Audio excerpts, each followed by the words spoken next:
Hello, my name is Antón Baleato and I'm a postdoc at Berkeley. Today, I'd like to tell you about a new and improved way to analyze the clustering of sources on the sphere and touch on a couple possible extensions that we're already working. Let me begin by delineating a typical harmonic analysis of discrete tracers on the sphere. We could be talking about the clustering of galaxy positions projected onto the sphere, for example, with the end goal of measuring the angular power spectrum CLs. The standard approach uses the machinery developed by the CMB community over the last couple decades. The initial step, and the one that will be really key for the purposes of this talk, is a definition of the overdensity field. This is actually quite nuanced. I will first cover the standard approach to doing this and then propose an alternative. So here goes the standard method. First, one bins the galaxies into pixels of a helipix grid, or whichever pixelization is your favorite, possibly weighting them by some systematics weights designed to sort of project out these observational effects. Then one needs to define the mean number density.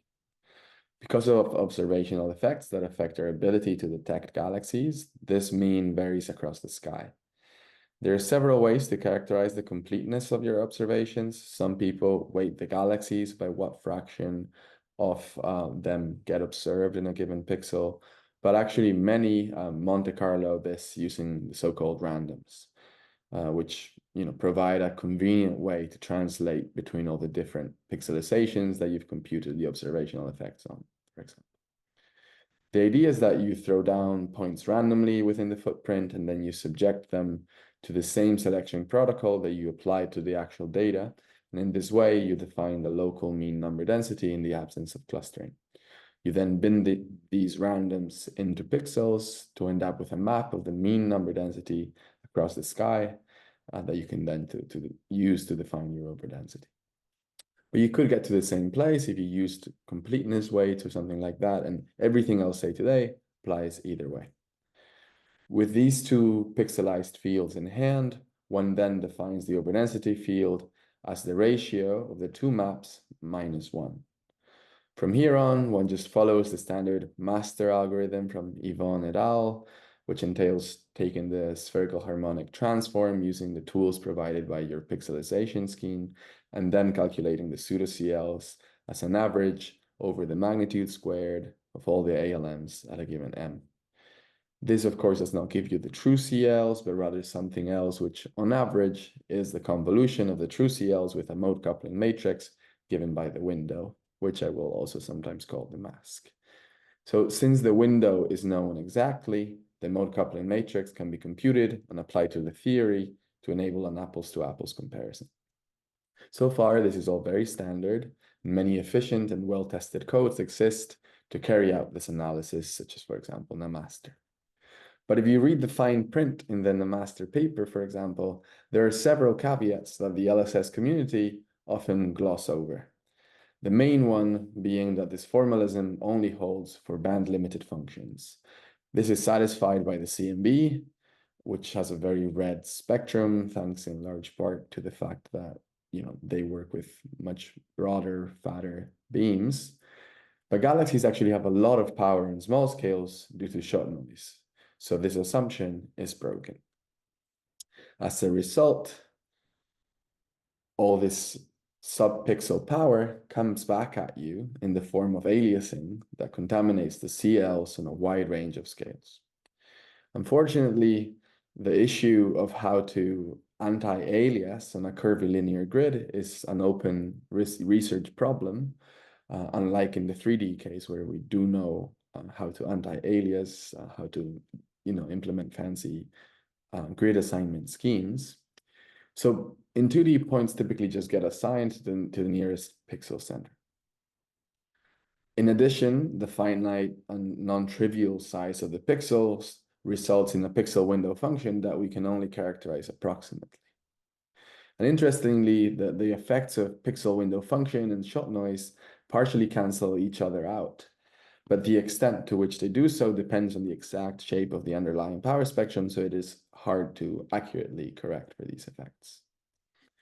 So to mitigate these issues, people typically resort to using very fine pixelizations For example, a typical analysis only interested in fitting CLs up to Ls of a few hundred often finds itself using Insight of 4096 or higher, which involves approximately 200 million pixels with the associated computational cost. But there's another potential problem now, which is that estimates of the local mean number density from randoms or completeness weights are noisy and uncertain.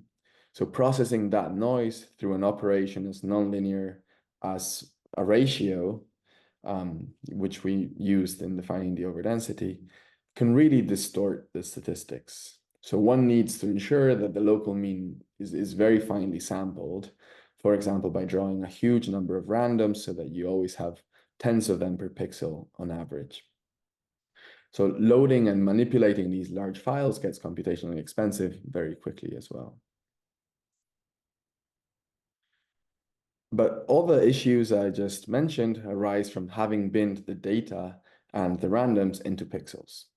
In a recent paper, Martin White and I proposed a method that bypasses the map-making step and is thus free from these challenges. The idea is inspired by the FKP approach to measuring the 3D power spectrum of galaxy redshift surveys, where the overdensity is defined by taking the data and subtracting a scaled version of the randoms, which, recall, define your window, all of this with some normalization that we won't worry about now. The very simple but crucial insight entails realizing that these two expressions are mathematically the same up to some normalization constant, but notably the first one, with the one we will be using, is linear in the data and the randoms, so you can first take the SHT of each of these sets directly and then subtract them to end up with the same overdensity.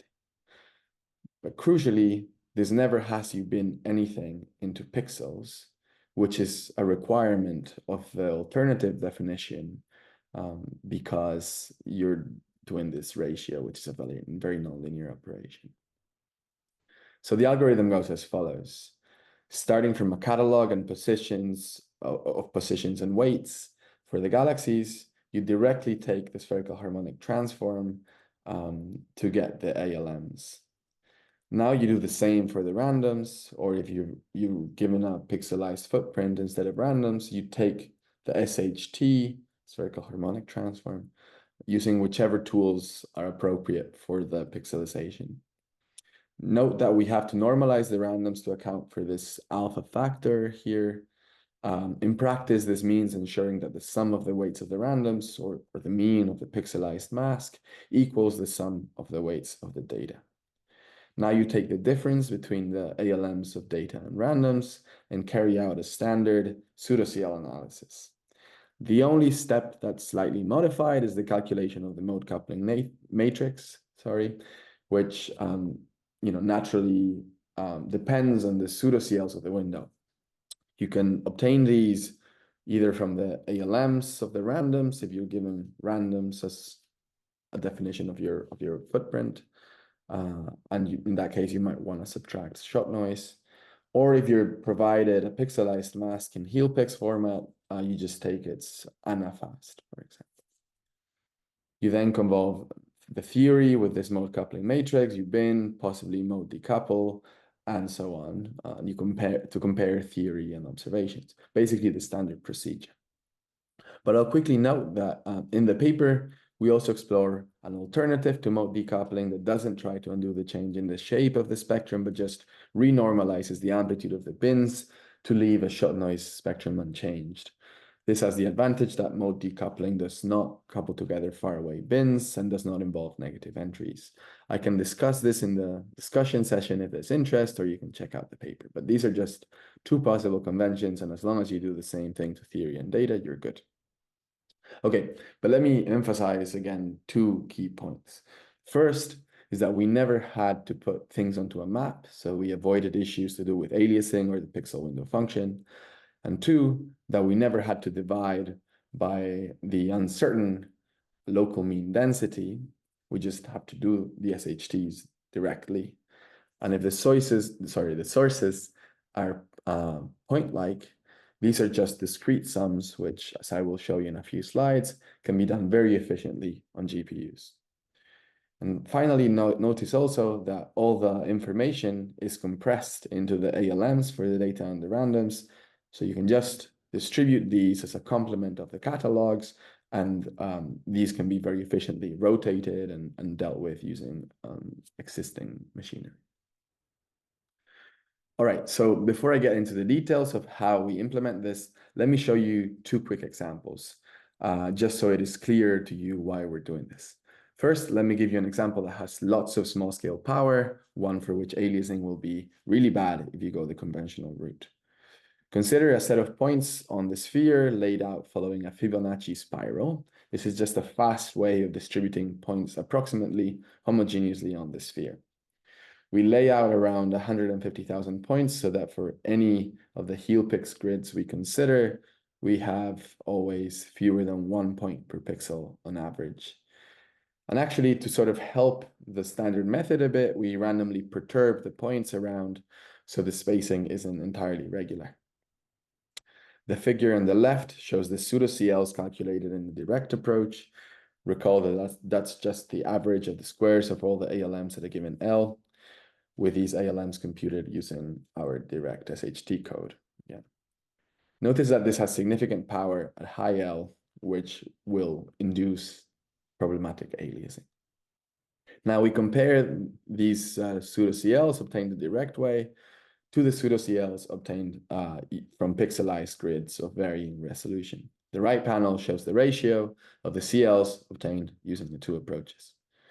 What you're seeing is all this power at high L aliasing into lower L and messing up your measurements unless a very fine pixelization grid is chosen. So only for very high pixelization n side do the two approaches start to converge.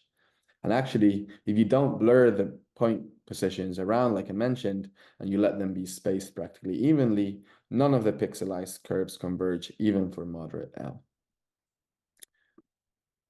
Okay, but to be fair, the golden spiral example has a bluer spectrum than we normally find in cosmology. So let's look at a more realistic example where we analyze log normal simulations of 1 million galaxies with an angular power spectrum that follows a red power law plus some shot noise, and also a non-trivial observation footprint with holes in it.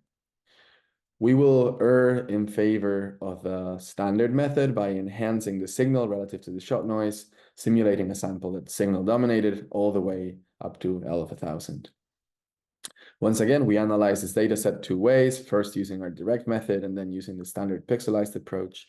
And in the right panel here, we plot the ratio of the CLs measured the pixelized way to those measured the direct way. We find that our direct method is very robust to analysis choices, and we can get good results when the number of randoms is 20 to 50 times larger than the number of actual galaxies, with the exact number depending on the structure of the mask. On the other hand, much more care is required when going the pixelized route. And this again is due to aliasing and the pixel window function. Interestingly, the pixel window function, an approximation to which is shown as the dotted curves, partially cancels the aliasing contribution, but to an extent that depends on the underlying power spectrum, so it's very hard to predict. In this case, we need very fine pixelizations and order tens of randoms per pixel to obtain convergence. But hey, for a fine enough grid and a large number of randoms, we can get the pixelized route to converge to our results obtained the direct way. Okay, so hopefully by now I've convinced you that this direct SHT approach is more accurate and robust than the traditional approach, and you might just be hoping that it is not too slow. Well, let me tell you that it's actually really fast. Here's how we get it to be so fast. Okay, as a reminder, because this FKP field is linear in data and randoms, we just need to take the SHT of both those sets to get their ALMs. Each ALM is the sum of the spherical harmonics with those values of L and M evaluated at the positions of each of your galaxies or randoms and multiplied by their corresponding weights. Later, I will quickly mention that Kendrick Smith is actually spearheading an implementation that exactly evaluates the ALMs at the exact positions of the galaxies. But in the implementation that we currently have, we interpolate.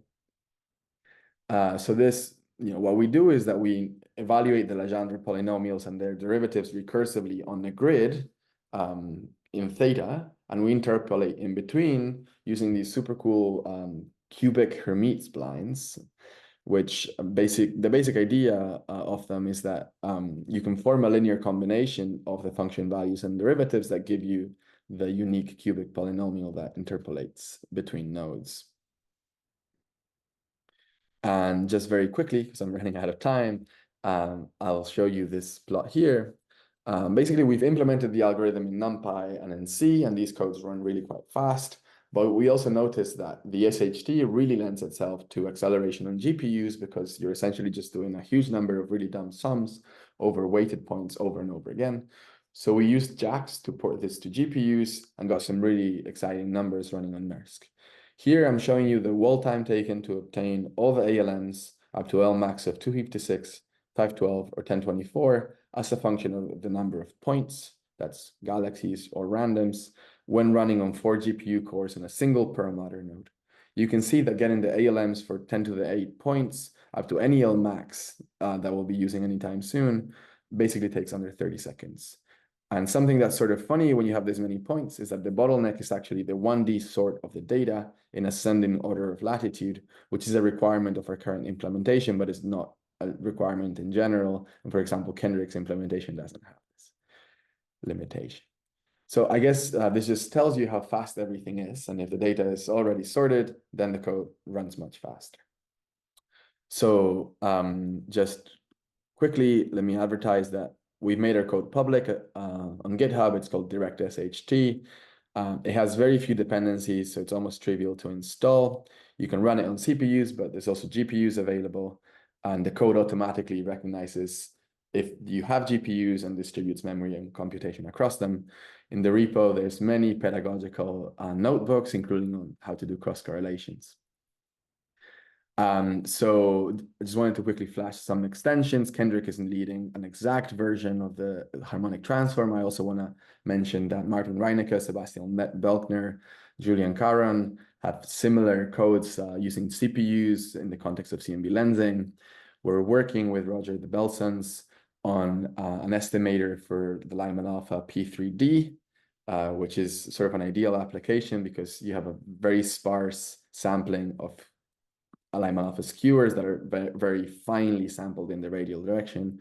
There's extensions to the P3D of galaxies and to cosmic shear. And I'll just leave it there because I'm running out of time. But I'd be super happy to talk further about this in the discussions. Thank you so much.